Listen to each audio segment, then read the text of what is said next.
Hello, and welcome to On the Mat, where we interview coaches and athletes who indulge in the sport of MMA. I'm your host, Preston Witwit. MMA is a combat sport that withholds some of the toughest people in the world. It's a sport that truly showcases the willpower of what a human being will be able to do to get a win. T-Rex Terrance McKinney is one of the most violent fighters in the UFC today, with a professional record of 16 wins and 7 losses. 16 of his wins, all coming by way of finish. McKinney perfectly embodies the definition of tough, and when he fights, you better make sure you don't blink or you can miss a spectacular knockout. I want to first thank you for letting me do this, man. How are you doing? Doing great, man, and it's my pleasure. Anyone just going to school, trying to better their life, I always support that, man. Thank you. Let's get right into it.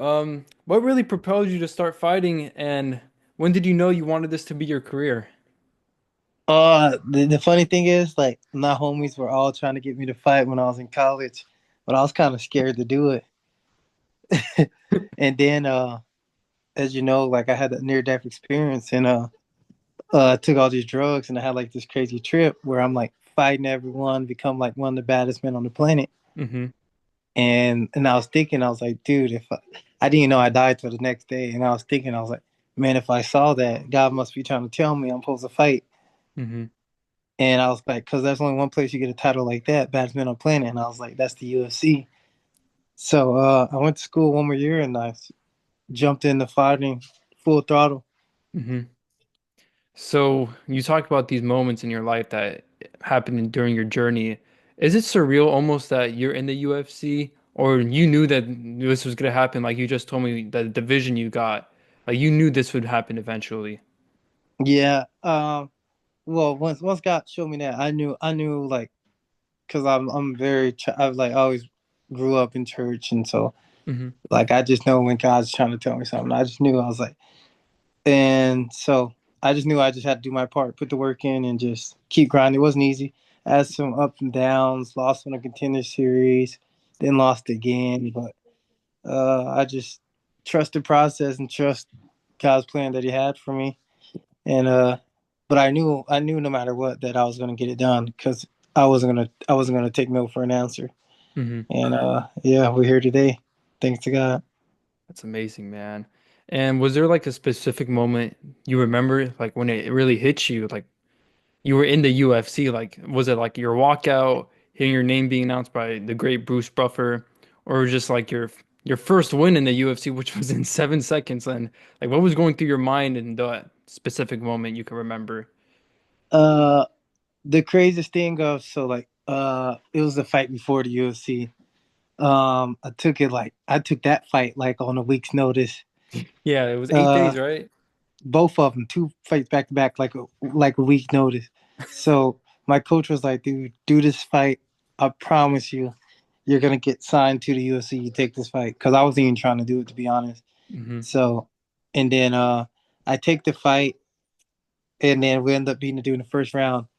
Literally like the literally like 3 days later, we got the call for the UFC, and This, that's when it really clicked. Once I got there, Jamal Hill almost fought what's his name, Paul Craig, Paul Craig. Yeah. right there, and like before the fight even started. Like when that was like, damn, that's when it clicked. I was like, dude, this is real. It feels like, and then like post went viral. I was like, oh man, we're really in the UFC now. This is it. Yeah, And and then oh, sorry. yeah, and then yeah. So right there, it was like, dang, my first video went viral that I posted because Jamal Hill, Paul Craig almost fought there in like poster signing. It was crazy. Yeah, and it wasn't like you just knocked out like some dude. Like that was Matt Frevola is a great fighter, man. Like you knocked him out clean too. And it is, you talked about how you game planned for that knockout as well. You were expecting the inside kick, and if you threw the inside kick, you were gonna throw that 1-2 down the pipe. And do you think that something in part of your game that gets overlooked is your IQ? Because I've seen in a lot of your fights, you try to implement a game plan that always works against your opponent. Like in the Drew Dober fight, I know unfortunately you didn't get it done, but you exposed one aspect of his game where he can't really fight great that good off his back foot. And is that something that you think gets overlooked? For sure. Sometimes I don't be being smart because like I want to be aggressive, put on a show. But Hmm. yeah, it was thanks to Pablo Alfonso, and we game planned that together, but mostly him. We drilled probably the 1-2 like 100 times in the back before the fight start.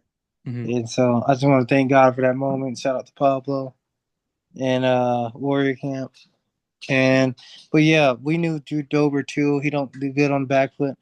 Plus, we knew like he likes to bounce around. So just like that's just like his rhythm stuff. He'd be like, and I was like, all Yeah. right, once he does that, I'm gonna time the knee. Like we drilled it that week. I ain't never did a lunge knee until that moment, and we almost took him out with it. Yeah. I'm sorry to bring that up, but No, I don't care. I thought that No, was impressive either way. Drew Dober's a those are tough lessons, guy. brother. Those are lessons, Hmm. and blessings at the same time. So I don't feel bad about any of my losses because Hmm. it made me more mature. Hmm. And you've been like very open on your path to the UFC and like your tough journey and everything. Looking back on like what happened to you, do you think that just helped shape you not just as a fighter, but just as a human today? Well, 100%. And like I said, like even that story with the police, like it's crazy because I used to hate it, bro. Hmm. I would be so embarrassed about it, but God can make our failures a blessing. You know what I mean? Because Hmm. He has a bigger picture. We don't understand it at the time, but like I said, I used to hate it, and now like I'm speaking at schools and really changing people's lives for the better. You know what I mean? I wasn't seeing it at the time, Hmm. but that had to happen for a reason. So I can use that story to help kids get off drugs and help save a life before they had to experience a situation if I could stop it previously. Hmm. And I wanted to ask you, I mean, last month we saw you 2 months, 2 months ago tomorrow, you came off a first round knockout win, but before that, you suffered a loss. I've always wanted to know from a fighter's perspective, um, coming off a loss, is there any like added pressure going to the next fight, or do you look at it as a distant memory and you're already moved on when the next fight begins? At first, like, there'd be a little fear after I got knocked out, but after like it already happened, like there was nothing to fear anymore. Like my brain's healed. Like as you see, I'm still talking just fine. Hmm. And plus, like I just tried to count my blessings because, like, really, it's not like I was doing straight bad, getting cooked the whole time. Like Oh yeah. he really couldn't even land a punch on me. Hmm. It's just like I got too confident. You know what I mean? That's why I told you it's a lesson again. Remember that I got to stay humble. You know what I mean? And that is not my doing, but God's bringing me these victories. Hmm. So I, like I said, I took it as a lesson, and I just knew like it's not like I don't have the skills. So I just like take it as a grain of salt. You know what I mean? Hmm. I mean, yeah, the perfect way, like I would describe your fighting style is unrelentless pressure to the point where like I get tired from watching you fight. When you step into the octagon, is it important to make your opponent fear like what you can do to them instead of like not fearing of like what they can do to you? Is that like is important to you? is 100% because like if you can land a hard punch right away, they're gonna have to respect everything you do after that. So that's Hmm. kind of like I like to set the tone because then once I get in flinching, I can start setting things up a lot easier, Hmm. and I can start looking for opens off them overreacting. Hmm. Yeah, And I I think. Sorry. realized like no one fights good on the back foot. It's very hard to fight backwards like that. Hmm. So I try to always set the tone right away. Yeah, I think in the lightweight division right now, I think there's a couple guys, including yourself, like you, Michael Chandler, Charles Oliveira. You guys, like, I'm not even just saying because you're here. Like, you guys legit have like some of the best pacing in that division. And do you think that your pace is is really good because of your wrestling background as well? Wrestlers tend to have a great forward step. Do you think your wrestling background actually helps your striking too? No, because not every wrestler can strike. That is true. I'll just say like I said, it's because God just blessed me. You know what I mean? I always just naturally like He naturally gave me accurate hands. You know what I mean? Hmm. Like I always just had accurate punches before even I have technique. Hmm. Yeah, and I want to ask you, a lot of fighters have come out and said like they deal with like pre-fight nerves. Is that something you also deal with? And if so, like how do you combat those feelings and how do you like try staying calm? Sometimes like I don't get nervous till like after. I can like fall asleep before my fight. But what I do is I just try to get my heart rate just as low as possible. Hmm. Cause and I tell myself I was like, this is your body just getting ready for war. You know what I mean? It's not fear. Like that's your body charging up. It's becoming powerful. That's just what I tell myself now. Hmm. And is there anything like music you listen to before a fight, like just to get yourself going? People always be listening to music, but I don't. Like I said, I'll just be chilling, man. I try not to think about the fight till I hear a five, four, three, two, walk. Till I'm out there. I'd rather save all that adrenaline, all the energy for the fight. Hmm. And people got to be careful with music because, like, it, it it affects your spirit. You know what I mean? It gets you high fees. So like, you can't really. I don't like listen to music like that because it affects your energy, Hmm. your spirit. So I just be careful with it. You don't want to get too tired before the fight, getting all hype and stuff. Exactly, exactly. Yeah. Out of all the opponents that you've faced in your career, like who do you think was the toughest opponent and what made that particular fighter stand out to you? Um, I think they're all tough in their certain way, but I'll say Drew Dober. Hmm. Yeah. I think that dude is very sneakily like has the strongest chin in the UFC.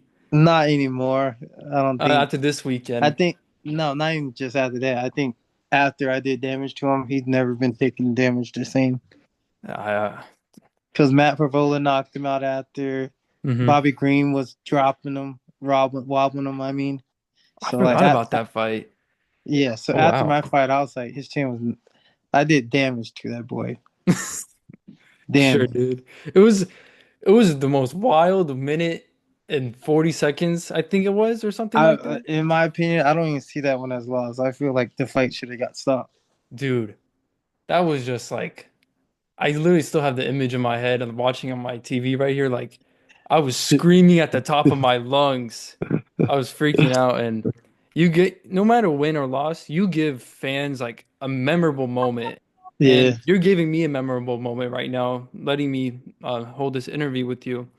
Do you think that it's important that you build a connection with the fans and like show that you're I know you're in the UFC, but like you're just a guy like us and you're being inspirational. Do you think that's important for you to be a good role model? Yeah, 100%. What I've just been working on is just making sure people can see Jesus' love through me, Hmm. and I just try to just like I say, see people as better than myself, just like the Bible asked me to do.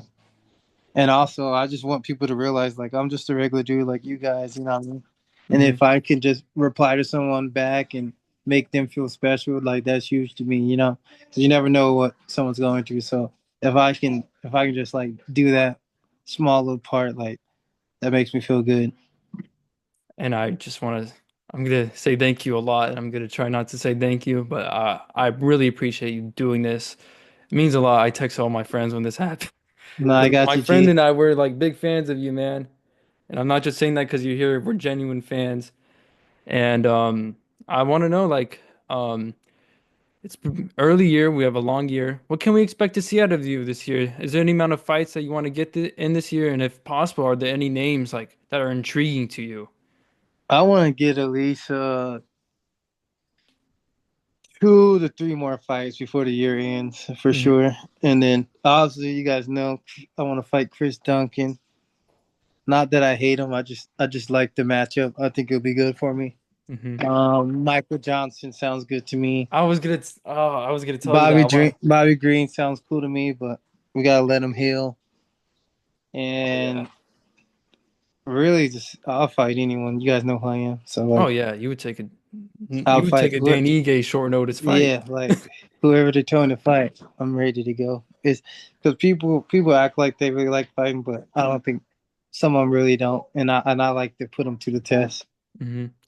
One fight that I've been saying for a while that I would love to see you fight.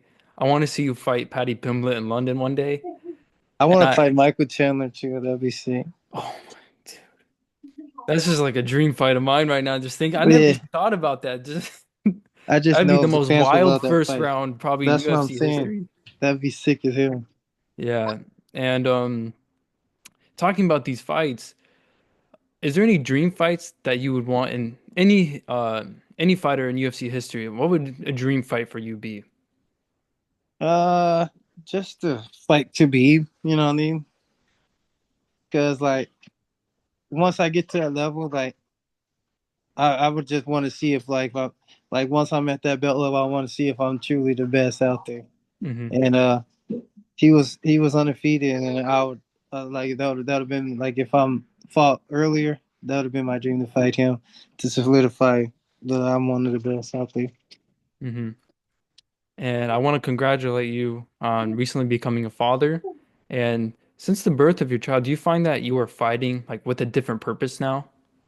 I got two kids, but uh yeah, Sorry.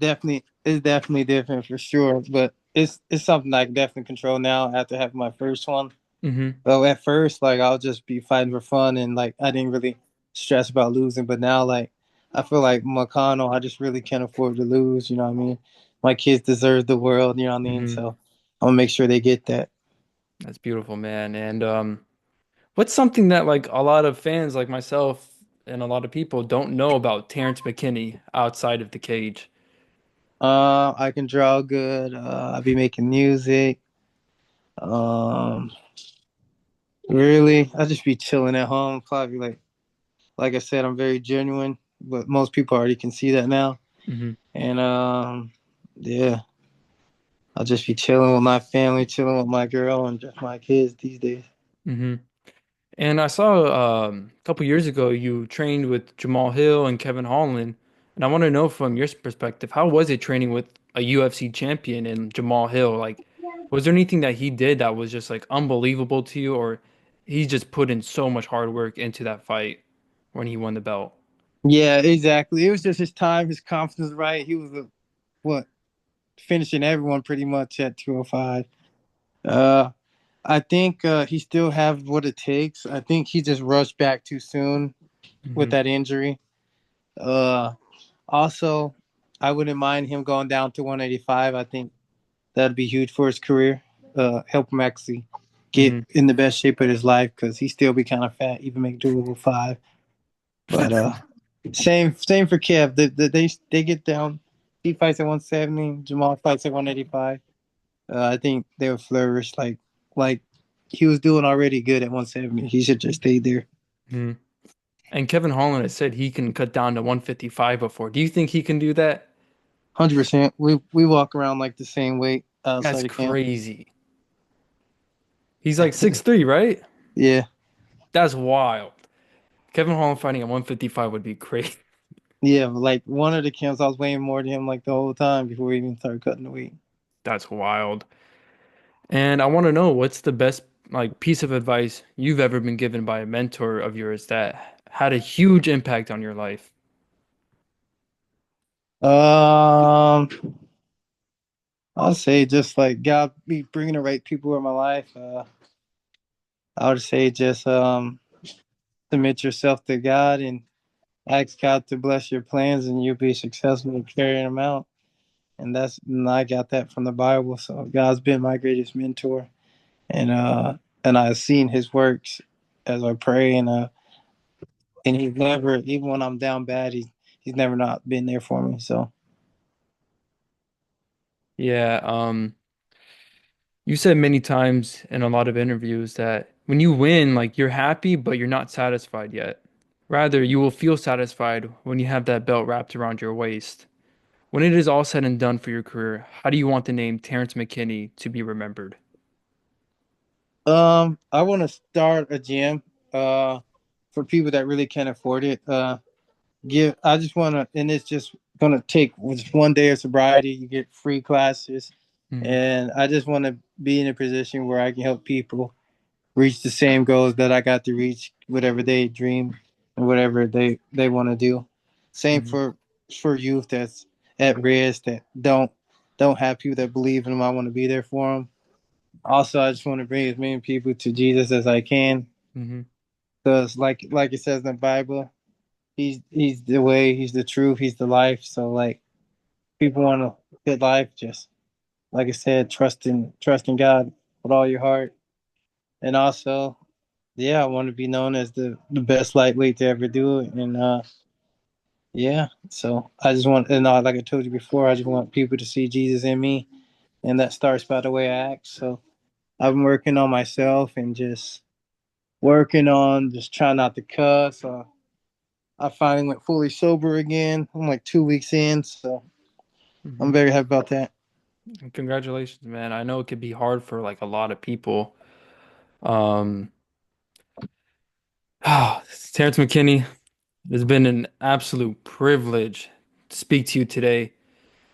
I can't thank you enough for doing this for me. We talked about your upbringing, how fatherhood has changed you as a person, and how would you like to be remembered by the end of your career. For on the mats, I'm Preston Witwit. Thank you so much. Yes, sir. Love, brother. Appreciate your time.